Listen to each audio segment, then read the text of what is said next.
आपके 12th class business study में unit number 6 का पार्ट 2 6.2 भर्ती अर्थ एवं स्रोत रिक्रूटमेंट मीन्स एंड सोर्स। देखिए, स्टाफिंग की प्रोसीजर बिना भर्ती के स्टार्ट नहीं होती। हर एक संस्था के लिए एक योग्य व्यक्ति की जरूरत है, एक एबल पर्सन की रिक्वायरमेंट होती है और हर एक योग्य व्यक्ति चाहता है उसे जॉब में। लेकिन व्यक्ति को पता नहीं होता जॉब कहाँ पर है और संस्था को पता नहीं होता वह योग्य व्यक्ति कहाँ पर। इस दूरी को खत्म करने का काम यदि कोई करता है वह रिक्रूटमेंट। भर्ती से आशय भविष्य के कर्मचारी खोजने एवं उन्हें संगठन में रिक्त कार्यों के लिए आवेदन हेतु प्रोत्साहित करने की प्रक्रिया है। व्यक्ति को मोटिवेट किया जाता है कि वह ज्यादा से ज्यादा फॉर्म भरने के लिए प्रोत्साहित हो, मोटिवेट हो। Recruitment is the process of searching for prospective employees and stimulating them to apply for job in organizations. नियुक्तिकरण स्टाफिंग प्रक्रिया के अंतर्गत कर्मचारियों की आवश्यकता का निर्धारण कर लेने के बाद कितने व्यक्तियों की हमें रिक्वायरमेंट है, इसके बाद ही कर्मचारियों की भर्ती की प्रक्रिया प्रारंभ हो जाती है, भर्ती की प्रक्रिया चालू की जाती है। इसके अंतर्गत योग्य व्यक्तियों की खोज करने एवं रिक्त पदों की जानकारी देने तथा रिक्त पदों के लिए आवेदन करने के लिए प्रोत्साहित करने की प्रक्रिया होती है। पहले जो भी आपकी पोस्ट ब्लैंक है उनकी इंफॉर्मेशन देना, उनके लिए एप्लीकेशन करने के लिए मोटिवेट करने का काम रिक्रूटमेंट में होता है। भर्ती का अभिप्राय भावी प्रार्थियों को खोजने, उन्हें संस्था में कार्य हेतु आवेदन पत्र देने के लिए प्रेरित करने वाली प्रक्रिया। Recruitment refer to the process of searching for prospective employee and stimulating them to apply for job in the organization. भर्ती के अभिप्राय विभिन्न पदों के लिए लोगों को उपलब्ध कराना, जो भी आपकी ढेर सारी पोस्ट है उनके लिए लोगों को उपलब्ध कराना। इसके अंतर्गत भविष्य के कर्मचारी विभिन्न स्रोतों की खोज करना, क्योंकि भर्ती का अलग अलग स्रोत है, कुछ इंटरनल होते हैं, कुछ एक्सटर्नल होते हैं, तथा उन्हें संस्था में नियुक्ति प्राप्त करने हेतु आवेदन करने के लिए प्रोत्साहित करना और उन्हें नियुक्ति प्राप्त करने के लिए प्रोत्साहित करना, ताकि चयन करने और इस प्रक्रिया में यह प्रयास किया जाता है अधिक से अधिक लोग आवेदन पर करें, मैक्सिमम लोग एप्लीकेशन दें, ताकि चयन करने में आसानी रहे, आसानी से हम सिलेक्शन कर सकें। भर्ती के अंतर्गत अधिकाधिक लोगों को आकर्षित किए जाने के प्रयास के कारण ही इसे सकारात्मक पॉजिटिव प्रोसेस कहा जाता है। ज़्यादा से ज़्यादा लोगों को फॉर्म भरने के लिए कहा जाता है, इसलिए ये पॉजिटिव प्रोसेस कहलाती है। कुछ डेफिनेशंस हैं आपके सामने। भर्ती भावी कर्मचारी खोजने, उन्हें संगठन में रिक्त पदों के आवेदन हेतु प्रोत्साहित करने की प्रक्रिया होती है। Recruitment is the process of searching for prospective employees and stimulating them to apply for job in organization. According to Lippo, Edwin B. Lippo. इस प्रकार यह स्पष्ट हो जाता है कि कर्मचारी भर्ती के अंतर्गत सर्वप्रथम यह देखा जाता है कि भविष्य में कर्मचारी के स्रोत क्या क्या है, अर्थात कर्मचारी कहाँ से मिलेगा, एम्प्लॉय आपको कहाँ से मिलेगा। इसके बाद उन स्रोतों तक पहुंचकर इच्छुक लोगों को संस्था की ओर आकर्षित करने का प्रयास किया जाता है। जो भी उसके इच्छुक है उन्हें संस्था में फॉर्म भरने के लिए मोटिवेट किया जाता है। भर्ती की प्रक्रिया क्या है? Process of recruitment. सबसे पहले कर्मचारियों की मांग। भर्ती प्रक्रिया में कर्मचारी मांग के निर्धारण से प्रारंभ होती है। सभी विभागीय प्रबंधकों द्वारा अपने अपने विभाग में कर्मचारियों की आवश्यकता का निर्धारण करके मानव संसाधन प्रबंधक ह्यूमन रिसोर्सेज मैनेजर को सूचित कर दिया जाता है कितने कर्मचारियों की रिक्वायरमेंट है और किस एबिलिटी वाले पर्सन की हमें रिक्वायरमेंट है। देन भर्ती के स्रोत का पता लगाना, identification of source of recruitment. कर्मचारी प्रबंधक अर्थात मानव संसाधन प्रबंधक के पास जब सभी विभागों से कर्मचारी मांग पत्र पहुंच जाते हैं, डिमांड पहुंच जाती है, तो वह अपने अनुभव एवं ज्ञान के आधार पर यह निश्चित करता है विभिन्न पदों के लिए भिन्न भिन्न योग्यता वाले व्यक्तियों को कहाँ से उपलब्ध कराया और उनको पता तो लग जाए कितने व्यक्तियों की आवश्यकता है। उन्होंने पूछा सभी डिपार्टमेंट से कि भाई कितने कितने कर्मचारी हो आपको रिक्वायरमेंट आप बता दीजिए। तो जब डिमांड लेटर आ गया तो उन्होंने देखा कितने कर्मचारी की जरूरत है और किस योग्यता वाले व्यक्ति की जरूरत है, तो उनको पता होता है वो कर्मचारी कहाँ पर उपलब्ध होगा। फिर इच्छुक लोगों का आमंत्रण, इनविटेशन टू इंटरेस्टेड पीपल। भर्ती स्रोतों का पता लगाने के बाद इच्छुक लोगों को आवेदन करने के लिए आमंत्रित किया जाता है। जो भी इसके इंटरेस्टेड पर्सन होते हैं उन्हें एप्लीकेशन करने के लिए कहा जाता है। इसके लिए कर्मचारी प्रबंधक एक विस्तृत सूचना तैयार करता है जिसमें पूर्ण विवरण दिया जाता है, सारी डिटेल उसमें दे दी। फिर योग्य आवेदकों की सूची तैयार कर, जब फॉर्म आने लगते आवेदन पत्र प्राप्त होने के बाद उनकी जांच की जाती है। जो भी आपके पास फॉर्म आए हैं उनकी जांच की जाती है। जांच के दौरान आवेदन पत्रों को दो भागों में बांटा जाता है, एक जो सभी वांछित योग्यता रखते हैं, दूसरा जो योग्यताएं नहीं रखते। जो योग्यता रखते उनकी एक लिस्ट तैयार कर ली जाती है, जो योग्यता नहीं रखते उनको छोड़ दिया जाता है क्योंकि उनसे फिर कोई काम नहीं होगा। अब इसमें भर्ती के स्रोत का पता लगाना होता है। भर्ती के स्रोत की पहचान करना अत्यंत महत्वपूर्ण है, इसी पर संपूर्ण भर्ती की प्रक्रिया सफलता निर्भर करती है। क्योंकि यदि प्रबंधक स्रोतों का सही पहचान नहीं कर पाएगा तो योग्य कर्मचारी उपलब्ध नहीं होंगे और परिणाम स्वरूप संस्था के उद्देश्यों को सफलता प्राप्त करने में कठिनाई होगी। व्यावसायिक संस्थाओं में कर्मचारियों को प्राप्त करने के लिए प्राय दो प्रकार के स्रोत होते हैं, इंटरनल और एक्सटर्नल, आंतरिक और बाह्य। इंटरनल में सबसे पहले आता है ट्रांसफर। संस्था के अंदर स्थानांतरण से तात्पर्य एक कर्मचारी को एक विभाग से दूसरे विभाग में पहले जैसे पद पर स्थानांतरित कर दिया जाता है। प्राय इस विधि का प्रयोग तब किया जाता है जब एक विभाग में कर्मचारी आवश्यकता से अधिक हो। कहीं किसी डिपार्टमेंट मान लीजिए कर्मचारी ज्यादा है, उस सिचुएशन में उधर दूसरी ब्रांच में उनको ट्रांसफर दे दिया जाता है। प्रमोशन, प्रमोशन बाय प्रोसेस होती है जिसके अंतर्गत निचले पद पर काम कर रहे किसी कर्मचारी उच्च पद पर नियुक्त कर दिया जाता है। लोअर लेवल पोस्ट पर यदि कोई काम कर रहा है उसे टॉप लेवल पर कर दिया जाता है। यहाँ उसके उत्तरदायित्व, रिस्पॉन्सिबिलिटी और राइट, वेतन सैलरी में वृद्धि होती है। उनकी जिम्मेदारी, उनके राइट्स, उनकी सैलरी में बढ़ोतरी हो जाती है तथा पोस्ट भी ऊंची हो जाती है, पोस्ट भी बढ़ा दी जाती है। सैलरी बढ़ेगी, राइट्स बढ़ेंगे, रिस्पॉन्सिबिलिटी बढ़ेगी और पोस्ट भी बढ़ती। अस्थायी अलगाव, ले ऑफ। अस्थायी अलगाव का अर्थ नियोक्ता के प्रयास से कर्मचारियों को नियोक्ता से कुछ समय के लिए दूर सेपरेशन कर दिया जाता है। अस्थायी अलगाव के कारण प्राय काम की कमी होती, मतलब उनको थोड़ा सा अलग कर दिया जाता है क्योंकि संस्था में काम कम है। नियोक्ता व कर्मचारी मध्य इस बात की पूर्ण सहमति होती है, नियोक्ता मतलब जिसने उनको जॉब दी और एम्प्लॉय के मध्य इस बात की एक स्वतंत्र सहमति होती है। दोनों इस बात के लिए तैयार होते हैं जब भी काम उपलब्ध होगा इसी कर्मचारी को प्राथमिकता दी जाएगी, इसी कर्मचारी को प्रेफरेंस दिया जाएगा। इस प्रकार हटाए गए कर्मचारी को पुनः नियुक्त करके भर्ती की जा सकती है। हटाए गए कर्मचारी को पुनः नियुक्त करके भर्ती की जाती है, ये ले ऑफ कहलाता है। इसमें काम की कमी के कारण कुछ समय के लिए कर्मचारियों को अलग कर दिया जाता है। जबरन छुट्टी पर भेजे गए कर्मचारी को वापस काम पर बुलाना, recalling lay off.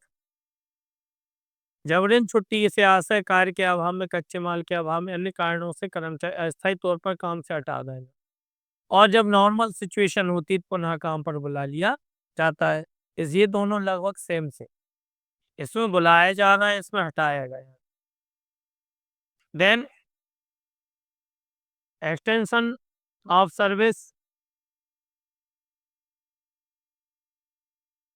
Extension of service मतलब कई बार कंपनी अपनी सेवानिवृत्त होने वाले रिटायर्ड कर्मचारी सेवा में वृद्धि कर देती, एक समय बढ़ा देती, जिससे वह कर्मचारी पुनः काम पर आ जाता है। संस्था उसे उसमें रोक लेती। जैसे 60 से ईयर में मान लीजिए रिटायर होते, तो 5 साल और बढ़ा दी, 5 साल की सेवा और मिल जाती। ये इंटरनल है। इससे फायदा क्या होता है? इंक्रीज इन मोटिवेशन, परिणाम वृद्धि। सभी आंतरिक स्रोतों और विशेषकर पदोन्नति द्वारा, प्रमोशन द्वारा भर्ती किए जाने पर कर्मचारियों में मोटिवेशन बढ़ता है, परिप्रेरण बढ़ता है। यदि उन्हें पहले से ही मालूम हो कि प्रमोशन हो सकता है, तो उच्च पद नियुक्त होने की इच्छा से वह पूर्ण मनोबल से काम करते हैं और कार्यकुशलता के साथ काम करते हैं। उन्हें पता है प्रमोशन हो सकता है, तो वह क्या करते हैं? अपनी पूरी कैपेसिटी के साथ, फुल मोरल के साथ काम करते चले जाते हैं। इंडस्ट्रियल पीस, औद्योगिक शांति। भर्ती के आंतरिक स्रोत का प्रयोग किए जाने पर पदोन्नति की खुशी में कर्मचारी वर्ग संतुष्ट रहता है और परिणामतः औद्योगिक शांति स्थापित होती है। वह सभी संतुष्ट रहते हैं। थोड़ी बहुत अपडाउनेशन भी होता है तो उसको भी वेयर कर लेते हैं। रीजन क्योंकि हो सकता है आगे प्रमोशन हो जाए, इसलिए कोई भी ऐसी सिचुएशन नहीं लाते जो इंडिफरेंस। सारी कंडीशन फेवरेबल होती है, फेवरेबल कोई भी कंडीशन बनाने की कोशिश वो नहीं करते। पदोन्नति प्रक्रिया नीचे से ऊपर पूरे संगठन में चलती है। प्रमोशन कैसा? नीचे से ऊपर तक चलता है। इसी विचार से कर्मचारी सीखने व अभ्यास करने में पूरा जोर लगाते हैं। इसलिए कर्मचारी हमेशा नया कुछ सीखता रहता है, नई नई प्रैक्टिस करता रहता है ताकि उसका प्रमोशन हो सके। तो प्रमोशन किसी एक लेवल पर नहीं होता, प्रमोशन हर एक लेवल पर होता है, छोटे से छोटे और बड़े से बड़े। Easy selection. इजी सिलेक्शन मतलब संस्था के अंदर काम कर रहे व्यक्ति के बारे में हर तरह की जानकारी होती है। यही कारण है कि उसका उनका उच्च पद के लिए चयन करने पर किसी प्रकार का जोखिम नहीं होता। यदि आपने किसी कर्मचारी को टॉप लेवल मैनेजमेंट में रख लिया तो भी प्रॉब्लम नहीं होती, क्योंकि वह पहले से ही आपके यहाँ पर है, आपके information. No need to induction. प्रस्तुतिकरण की आवश्यकता नहीं होती। प्रस्तुतिकरण का अर्थ नए कर्मचारी को उस वातावरण से परिचित करवाना है जहां उसे काम कर, उस एनवायरमेंट से परिचित कराना जहां उसे काम करना है। भर्ती के स्रोत में कर्मचारी यह जानकारी पहले से ही होती है, अतः इस स्रोत में प्रस्तुतिकरण की कोई जरूरत नहीं होती। भाई नया कर्मचारी आता है, उसे वातावरण के बारे में परिचित कराना पड़ता है, उसका माहौल समझना पड़ता है, संस्था का माहौल बताना पड़ता है। लेकिन पुराने कर्मचारियों से ऐसी कोई प्रॉब्लम। अतिरिक्त कर्मचारियों का समायोजन। इसके अंतर्गत एक विभाग के अतिरिक्त कर्मचारी कमी वाले विभाग में भेजा जाता है। जहाँ कमी होती है उस डिपार्टमेंट में, जहाँ कर्मचारी एक्सेस होते एक्स्ट्रा होते हैं, वहां से भेज दिया जाता है, जिससे स्टाफ की कमी पूरी हो जाती है और काम में कोई रुकावट नहीं। और इकोनॉमिक रिसोर्स है, ये सबसे सस्ता रिसोर्स होता है, क्योंकि ऐसा करने के लिए ना तो स्रोतों की खोज में ही व्यय होता है, ना लंबी चयन प्रक्रिया में समय खराब होता, ना एक सिलेक्शन प्रोसेस में उलझना पड़ता है, और ना ही किसी नए स्रोत को खोजने में आपका खर्च होता है। क्यों? वो कर्मचारी पहले से ही आपके पास, और पहले से आप उनको जानते हैं, ट्रेनिंग वगैरह आदि पर भी कोई जरूरत नहीं होती, ये सारे खर्च बच जाते हैं। लेकिन इनके कुछ लॉस है। क्या लॉस है? Disadvantage of internal source. नवयुवक कर्मचारियों को प्रवेश पर हो। आंतरिक भर्ती प्रणाली का सबसे बड़ा दोष है, इसको अपनाने से युवा एवं आधुनिक तकनीकी ज्ञान से परिपूर्ण व्यक्तियों के प्रवेश पर रोक लग जाती है। अब देखिए, इंटरनल है, पुरानी कर्मचारी होंगे, नया तो आएगा नहीं। जिसके परिणामस्वरूप पुराने व्यक्ति अपने पुराने विचारों के साथ ही संस्था को चलाते, कोई नया विचार नहीं आ पाता, एक नया थॉट, एक नई थिंकिंग नहीं आ पाती, नया आइडिया नहीं आता, तो वह पुराने ही व्यक्ति और पुराने व्यक्ति उस कार्य को कर पाए। दूसरा, एम्प्लॉयज बिकम लेथरिक, सुस्त हो जाते। क्यों हो जाते हैं? भर्ती का आंतरिक स्रोत कर्मचारियों में निश्चित उन्नति की भावना पैदा करता है।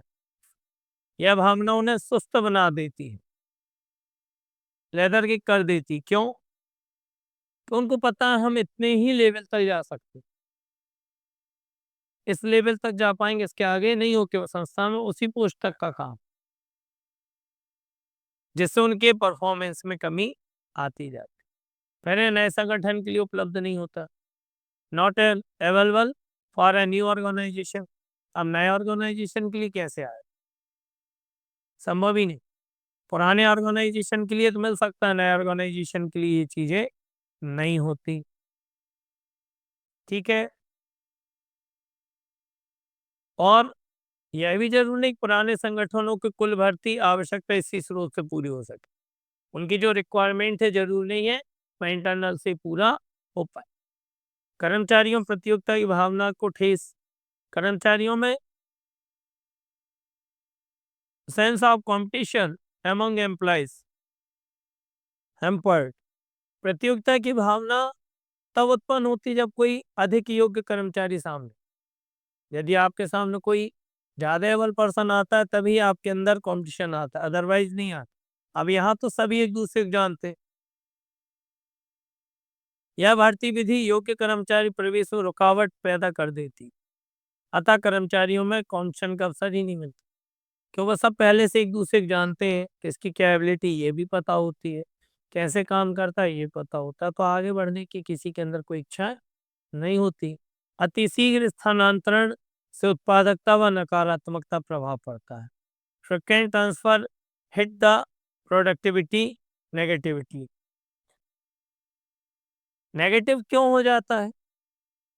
इस भर्ती के स्रोत में कई बार कर्मचारी जल्दी स्थानांतरित कर दिया जाता है, ट्रांसफर दे दिया जाता है, इससे वे किसी भी काम में कुशल नहीं बन पाते, परिणामतः संगठन की उत्पादकता में कमी आ जाती है। और इसका एरिया कैसा है? बहुत शॉर्ट है, नैरो है, क्या उतना ही एरिया ना जितने आप कर्मचारी उनसे ही आप कर सकते हो, और कोई साधन आपके पास नहीं है। इस समस्या का समाधान करने के लिए इंटरनल रिक्रूटमेंट के जो रिसोर्स है उनकी प्रॉब्लम को सॉर्ट आउट करने के लिए एक्सटर्नल रिसोर्स आए। भर्ती के बाद स्रोत से आशा उस प्रक्रिया से जिसमें संगठन के वर्तमान कर्मचारी छोड़कर अन्य आवेदनकर्ताओं के रूप में आमंत्रित किया जाता है। सामान्यतः बाह्य स्रोतों का उपयोग अधिकतर निम्न स्तर के पदों को भरने के लिए किया जाता है। इंटरनल टॉप लेवल के लिए होता है, एक्सटर्नल लोअर लेवल के लिए, क्योंकि मैनेजर या अन्य कोई जो विशेष पद है वह पुराने कर्मचारी जिनमें विश्वास हो उनको ही उस पोस्ट पर लाया जा सकता है, अन्यथा नहीं। ठीक है ना, ये भी ऑब्जेक्टिव है आपका कि एक्सटर्नल किस काम क्या आता है और इंटरनल किस लेवल पर काम करता है।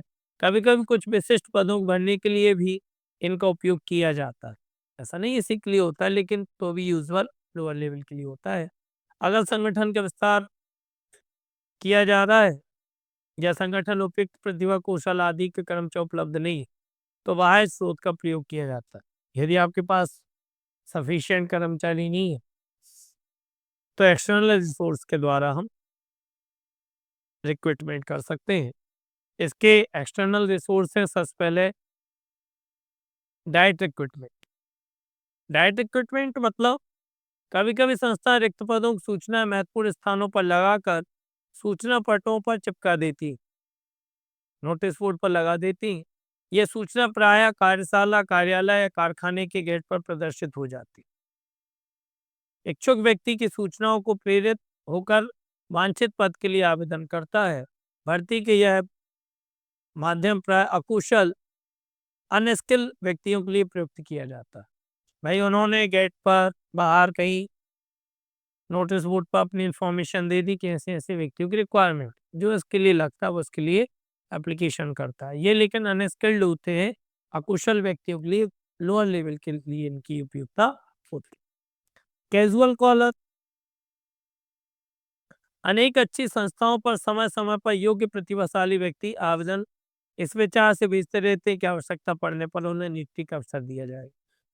अभी जॉब नहीं है, लेकिन फिर भी फॉर्म भरते, ताकि यदि कभी जॉब आती है, कभी कोई पोस्ट खाली होती है, तो उनको बुलाया जा सके। और जैसे ही कोई पद रिक्त होता है, इनमें इन्हीं योग्य व्यक्तियों को बुला लिया जाता है। ये कैजुअल कॉलर कहलाता है। एडवर्टाइजमेंट, विज्ञापन संस्था के बाहर से कर्मचारियों को खोजने की एक प्रभावपूर्ण तरीका है। विज्ञापन समाचार पत्रों, रोजगार समाचार, टेलीविजन, पत्रिकाओं आदि की सहायता से किया जाता है।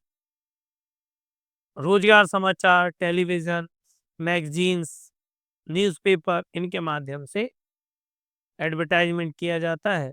विज्ञापन में रिक्त स्थानों की संख्या, कार्य की प्रकृति, वांछित योग्यताएं, आपकी रिक्वायर्ड एबिलिटी, उसकी रिम्यूनरेशन और कितनी पोस्ट खाली है आदि के बारे में जानकारी दी जाती है। इससे संस्था के चयन का क्षेत्र बढ़ जाता है, आपका एरिया बढ़ जाता है सिलेक्शन का, जिससे कुशल कर्मचारी की नियुक्ति संभव हो जाती है। पहला, रोजगार कार्यालय, एम्प्लॉयमेंट एक्सचेंज, प्राय प्रत्येक जिले में सरकार द्वारा, जिला लेवल पर होता है, डिस्ट्रिक्ट लेवल पर रोजगार कार्यालय खोले जाते हैं, जहां पर नौकरी के इच्छुक व्यक्ति के नाम दर्ज होते हैं, उनके नाम लिखे होते हैं। इस प्रणाली में प्रबंधक अपने रिक्त पदों की सूचना रोजगार कार्यालय में भेज देते हैं। खाली पोस्ट की इंफॉर्मेशन किसकी, एम्प्लॉयमेंट एक्सचेंज में भेज दी जाती है। इसके बाद रोजगार अधिकारी अपने कार्यालय में दर्ज व्यक्तियों में से वांछित योग्यता वाले प्रार्थियों के नाम संस्था को भेज देते हैं। संस्था का प्रबंधक उन व्यक्तियों को आमंत्रित करता है और अपनी जरूरत के अनुसार उनमें चयन कर लेता है। ये जहाँ जहाँ रिक्वायरमेंट होती वहाँ वहाँ नाम पहुँचा देते उसी योग्यता वाले व्यक्ति की, और संस्थाओं को लगता है तो वह उनको सेलेक्ट कर लेते हैं। कर्मचारी भर्ती की यह प्रणाली प्रायः टाइपिस्ट, क्लर्क, चपरासी आदि का चयन करने के लिए प्रयोग में लाई जाती है। प्लेसमेंट एजेंसीज, प्लेसमेंट एजेंसी भी कर्मचारी भर्ती का अच्छे बाहरी स्रोत है। देखिए, आपसे कोई 4 स्रोत पूछ सकते हैं, कोई भी 4 रिसोर्सेज पूछ ले, इंटरनल या एक्सटर्नल, या नाम से पूछे जा सकते हैं। तो हमें सारे रिसोर्स पढ़ना पड़ेंगे एक बार। प्लेसमेंट एजेंसी भी कर्मचारी भर्ती के अच्छे बाहरी स्रोत है, एक अच्छा विकल्प है। इच्छुक व्यक्ति अब इनके एजेंसी के पास अपना नाम दर्ज करवा देता है, और इनके पास प्राय उच्च स्तर, मध्य स्तर पर नियुक्ति प्राप्त करने के इच्छुक लोगों के नाम दर्ज होते हैं, टॉप लेवल और मिडिल लेवल। संगठन के आग्रह करने पर संगठन की ओर भर्ती एवं चयन का पूरा कार्य करती है। इस सेवा के लिए संस्था कुछ फीस ही वसूल करती है। ये राष्ट्रीय स्तर पर कर्मचारी मांग पूर्ति संतुलन स्थापित करने में सहायता करती है। नेशनल लेवल पर इनके पास आपने अपना नाम दे दिया, और ढेर सारे ऑर्गेनाइजेशन, ढेर सारे संगठन इनसे संपर्क करते, तो इनके नाम वहां तक पहुंचा दिए जाते हैं, और इसके लिए वह कुछ चार्ज भी करते हैं। मैनेजमेंट कंसल्टेंट, मैनेजमेंट कंसल्टेंट कौन होते हैं? प्लेसमेंट एजेंसी भी कर्मचारी भर्ती के अच्छे बाहरी स्रोत के रूप में अच्छा विकल्प है। इच्छुक व्यक्ति इनकी एजेंसी पर अपना नाम दर्ज करवाते हैं। प्रायः आपको सेम आ गया। कैंपस रिक्रूटमेंट, कैंपस भर्ती का अर्थ शिक्षण संस्थाओं के अंदर भर्ती करने से है, जो आपके एजुकेशन इंस्टीट्यूट है, कॉलेज या अन्य अनेक बड़ी संस्थाएं युवा एवं प्रतिभाशाली व्यक्तियों को प्राप्त करने के लिए के इरादे से शिक्षण संस्थाओं में संपर्क करती रहती है, जहां से ऐसे व्यक्तियों को प्राप्त किया जाता है। इनमें मुख्यतः महाविद्यालय, विश्वविद्यालय, प्रबंध संस्थाएं, टेक्निकल इंस्टीट्यूट, मैनेजमेंट इंस्टीट्यूट आदि को सम्मिलित किया जाता है। प्राय इन संस्थाओं में युवा विद्यार्थियों को नौकरी उपलब्ध कराने को उद्देश्य एक प्लेसमेंट सेल भी स्थापित किया जाता है। कंपनी का मानव संसाधन, ह्यूमन रिसोर्स मैनेजर इन संस्थाओं में प्लेसमेंट सेल से संपर्क करके इच्छानुसार व्यक्ति को प्राप्त कर सकता है। बड़े बड़े कॉलेजों में कंपनीज आती है और इनकी रिक्वायरमेंट को रखती हैं, और उस रिक्वायरमेंट को यदि इन कॉलेज के द्वारा पूरा किया जाता है तो वह उन बच्चों को जॉब प्रोवाइड कराती। संस्तुति या सिफारिश, रिकमेंडेशन। प्रबंधक कभी-कभी भर्ती वर्तमान कर्मचारी सिफारिश से भर्ती करते हैं। एक अच्छे श्रम प्रबंधन संबंध स्थापित करने के उद्देश्य से किया जाता है। इससे पुराने कर्मचारियों को प्रोत्साहन मिलता है और नए-नए कर्मचारियों को पूरा नियंत्रण रहता है, नए का पूरा कंट्रोल बना रहता है और इससे पुराने कर्मचारियों को थोड़ा-सा प्रोत्साहन भी मिलता है। भाई यदि आप किसी के को रिकमेंड कर रहे हैं, किसी की सिफारिश कर रहे हैं और उसके यदि जॉब दे दी जाती है तो आपको अच्छा लगता है मेरे कहने से जॉब दी गई और नए पर पूरा कंट्रोल बना ही रहता है आपके कारण। यह प्राय निम्न स्तरीय कर्मचारी नियुक्ति के लिए होता है, लोअर लेवल पर होता है। श्रम ठेकेदार, लेबर और कॉन्ट्रैक्टर। ठेकेदार श्रमिक एवं प्रबंधकों के बीच कड़ी का कार्य करता है। एक और वे श्रमिक से संपर्क में रहते हैं, दूसरी ओर प्रबंधकों के। जैसे ही प्रबंधक श्रमिकों की मांग करता है, कुछ कॉन्ट्रैक्टर होते हैं जो मैनेजर के संपर्क में भी हो, लेबर के भी। और जैसे मैनेजर डिमांड करता है, ठेकेदार तुरंत उनकी पूर्ति उपलब्ध करा देता है। कर्मचारी भर्ती ये पद्धति सड़क निर्माण, भवन निर्माण, बागान उद्योग आदि के लिए लोकप्रिय होती है, जहाँ मजदूरी का काम ज्यादा होता है। टेलीकास्टिंग, प्रसारण। बड़े बड़े संगठन टेलीविजन पर खाली पदों के प्रसारण को प्राथमिकता देते। प्रसारण के दौरान खाली पद, वांछित योग्यता एवं अनुभव, संभावित पारिश्रमिक आदि के बारे में जानकारी दी जाती है। टेलीविजन पर इंफॉर्मेशन दी जाती है, कितनी पोस्ट खाली है, किस पद के लिए आवश्यकता है और उसकी एबिलिटी क्या होना चाहिए, उसकी क्वालिटीज़ क्या होना चाहिए और रिम्यूनरेशन क्या होगा, सैलरी वगैरह क्या होगा। और वेब पब्लिशिंग ये सबसे सस्ता माना जाता है अब तो। आजकल इंटरनेट भर्ती की सबसे महत्वपूर्ण साधन बन गए। नेट पर आप वेबसाइट पे अपलोड कर लीजिए। इंटरनेट पर भर्ती के लिए विशेष वेबसाइट बनाई गई है। इन पर अभ्यर्थी को जानकारी प्राप्त होती है किस कंपनी को किस योग्यता के व्यक्ति की आवश्यकता है। वांछित योग्यता रखने वाला व्यक्ति कंपनी संपर्क करके नियुक्ति पा सकता है। ठीक, www.jobstreet.com या www.clickjob.com आदि ऐसी ये naukri.com जिस पे आपको जॉब के लिए ढेर सारे ऑफर मिलते हैं। बाहरी स्रोत से फायदा क्या है? पहला, क्वालिफाइड पर्सोनल, योग्य कर्मचारी मिल जाते हैं। संगठन में कार्य का अवसर प्राप्त होता है, इससे संगठन व आवेदक दोनों को लाभ होता है। बाहरी उपलब्ध योग्य लोगों को संगठन में कार्य का अवसर मिलने लगता है। वाइड चॉइस है आपके पास, बहुत बड़े स्तर पर आवेदक बहुत बड़ी संख्या में होते, उसका क्षेत्रीय व्यापक है। प्रबंधक सभी आवेदकों की योग्यता की जांच करके अच्छे से अच्छे व्यक्तियों को नियुक्त कर सकता है। थर्ड, फ्रेश टैलेंट होता है। संस्था के बाहर से भर्ती करने पर नए नए व्यक्ति नए एवं आधुनिक विचारों के साथ संस्था में प्रवेश करके संस्था को लाभ पहुंचाता। फ्रेश टैलेंट आता, नया व्यक्ति आएगा ना। कॉम्पिटिशन स्पिरिट, प्रतियोगिता की भावना। वर्तमान कर्मचारियों में बाह्य कर्मचारी प्रवेश से कंपटीशन आने लगता है। परिणाम स्वरूप बढ़िया निष्पादन करते, अच्छा परफॉर्मेंस करना चालू कर देते हैं। पक्षपात की कम संभावना होती, less chances of favouritism, favouritism नहीं होती। बाहर से भर्ती करने पर प्राय आवेदक प्रबंधकों के लिए नए होते हैं, जिससे वहां पक्षपात की संभावना बनती नहीं। भाई पुराने रहेंगे, थोड़ा सा पक्षपात हो ही जाता आदि, वाइड स्कोप है। लेकिन इसकी हानियां हैं। इससे क्या होता है, डिससेटिस्फेक्शन एमंग एग्जिटिंग स्टाफ। बाह्य भर्ती प्रणाली अपनाने से पर्याप्त कर्मचारी पदोन्नति के अवसर समाप्त हो जाते। भाई प्रमोशन मिलना नहीं, क्यों बाहर का व्यक्ति आ गए और पदोन्नति को उम्मीद न रहने के कारण कर्मचारी मनोबल में कमी आती है। पूरी निष्ठा व लगन से काम नहीं करता, फिर पूरी ऑनेस्टी के साथ काम नहीं करता। लंबी प्रक्रिया लेंदी प्रोसेस होती है, बहुत लंबे स्तर पर चलती है।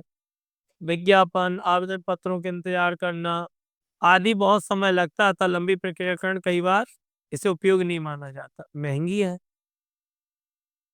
बाह्य भर्ती शोध विज्ञापन लंबी चयन प्रक्रिया एवं चयन के बाद प्रशिक्षण आदि के रूप में इन्हें खर्च करने पड़ते, ट्रेनिंग भी कराना पड़ेगी, सिलेक्शन प्रोसेस भी लगेगी। इस कारण से ये बहुत ज़्यादा महंगी और खर्चीली होती है। और चांसेज ऑफ रॉन्ग सिलेक्शन, एक गलत व्यक्ति का चयन हो सकता है, क्योंकि नए व्यक्ति को आप क्या जान, बाहरी लोगों के बारे में पूरी जानकारी न होने के कारण गलत चयन की संभावना हमेशा बनी ही रहती है और सम परिवर्तन दर में वृद्धि, लेबर टर्नओवर रेशो बढ़ जाता है। योग्य पदों पर नियुक्त नहीं किया जाता। जब कर्मचारी यह जानकारी है कि उन्हें संस्था में योग्य पदों पर नियुक्त नहीं किया जाए, बाहरी व्यक्ति किया जाएगा, तो भाई क्या होता है, कहीं यहाँ से जैसे ही उनको मौका मिलता है, कोई नई अपॉर्चुनिटी आती है, वो वहाँ यहाँ से क्विट करके दूसरी जगह चले जाते हैं। अनुभवहीन कर्मचारी प्राप्ति की संभावना आती है। इन दोनों में अंतर आता है बेटा। आंतरिक व बाह्य शोध, इसमें संस्था के अंदर से कर्मचारी इंटरनल होते हैं, ये बाहर से होते हैं। इस प्रणाली में योग्य कर्मचारी भर्ती होना आवश्यक नहीं है।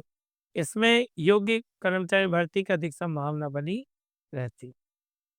टाइम, इसमें समय बच जाता है इंटरनल में, एक्सटर्नल में बहुत ज़्यादा टाइम लगता है। यह सामान्यतः कर्मचारी वरिष्ठता पर आधारित होती, सीनियरिटी पर आधारित होती। इसमें उनकी योग्यता पर आधारित होता है।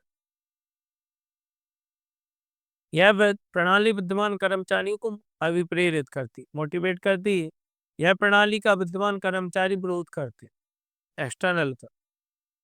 यह प्रणाली कम व्ययपूर्ण, कम खर्च होता है, ये मोर एक्सपेंसिव है। यह छोटी संस्थाओं के लिए ठीक है, ये वाइड जो बड़े आकार संस्थाओं के लिए ठीक है। इसमें चयन का क्षेत्र सीमित होता है, इंटरनल लिमिटेड होता है, इसमें एक्सटर्नल होता है।